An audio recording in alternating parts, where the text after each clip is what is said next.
अच्छा। नमस्कार, प्रणाम, मैं राजेश कुमार मौर्य। आप सभी दर्शक देख रहे हैं पंचशील भारत नंबर 1।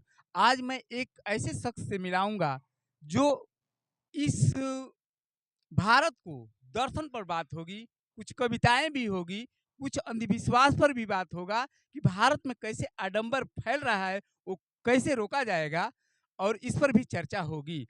सबसे पहले मेरे चैनल में स्वागत है सर। आपका बहुत-बहुत धन्यवाद। आपने मुझे अवसर दिया बोलने का। आप तो सर एक भारत के युवा नागरिक हैं। सर भारत में आडंबर बढ़ रहा है। आप इसको किस रूप में देखते हैं सर? कैमरे तो के सामने, कैमरे के सामने। आपका आडंबर से मेरे ख्याल से आप धर्म को जोड़ना चाहते हैं, जो पूजा-पाठ और मूर्ति पूजा हो रहा है। तो मैं किसी धर्म पे टिप्पणी नहीं करना चाहता, पर अगर परमात्मा पत्थर में है, तो इंसान में भी है।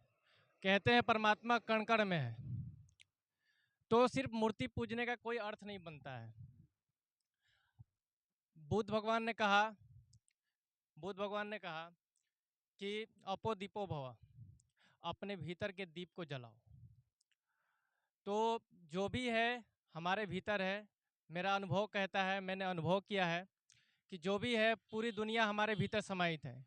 जो भी विचार उत्पन्न होते हैं हमारे भीतर से उत्पन्न होते हैं, और जो भी हम मार्ग अपने जीवन में चुनते हैं, सारे मार्ग हमारे विचार पे निर्भर करते हैं। तो जब सब कुछ हमारे भीतर ही मौजूद है, फिर बाह्य जगत में कुछ भी ढूँढने का कोई अर्थ नहीं बनता है। अच्छा ये बताइए सर, आप मतलब पूजा-पाठ में भरोसा रखते हैं कि नहीं रखते? जी नहीं, मैं पूजा-पाठ तो नहीं करता, पर इस पे मैं टिप्पणी भी नहीं करना चाहता, लेकिन मेरा मानना ये है कि जो भी है स्वयं में है, अंदर है, भीतर है, ध्यान से सब कुछ हम पा सकते हैं, ज्ञान पा सकते हैं, ज्ञान को जान सकते हैं। और जो भी आडंबर हो रहा है, ये धर्म के नाम पे एक्चुअल में मैं बताऊँ तो ये धर्म भी नहीं है। ये जो धर्म जिसको बोलते हैं, ये धर्म भी नहीं है, क्योंकि धर्म के नाम पे सिर्फ लोगों को मूर्ख बनाया जा रहा है और पैसा वसूली का कार्य हो रहा है। तो मैं नहीं मानता कि मूर्ति पूजा सही है। मेरा मानना ये है कि सब कुछ अपने भीतर है, और अगर हम ध्यान करें तो हम ध्यान से ही सब कुछ पा सकते हैं।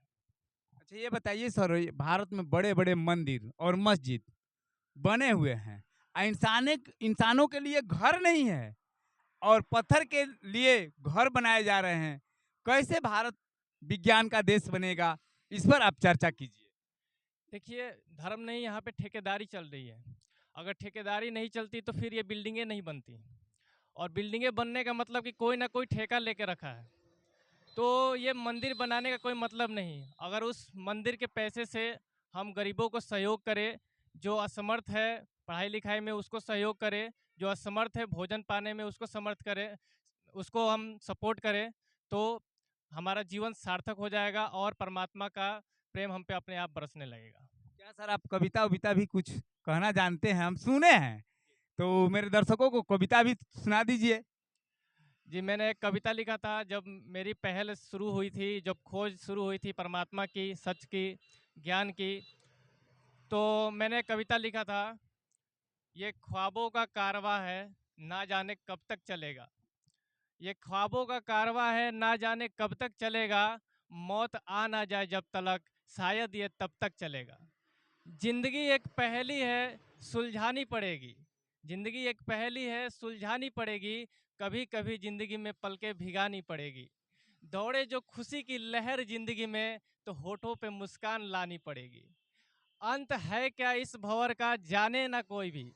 अंत है क्या इस भंवर का, जाने ना कोई भी, मगर ढूँढने की शुरुआत तो करनी पड़ेगी, मगर ढूँढने की शुरुआत तो करनी पड़ेगी।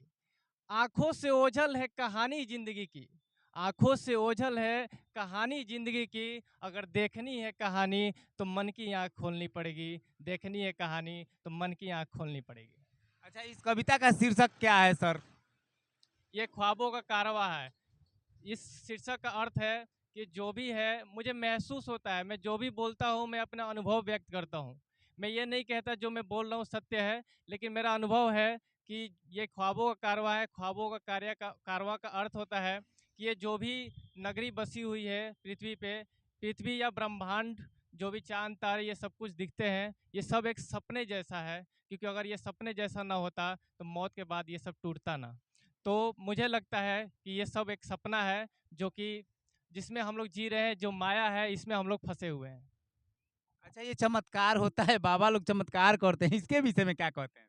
देखिए, मेरा मानना है कि चमत्कार जैसा कुछ भी नहीं होता, क्योंकि जो मेरे अनुभव में होता है मैं उसी चीज़ को मानता हूँ।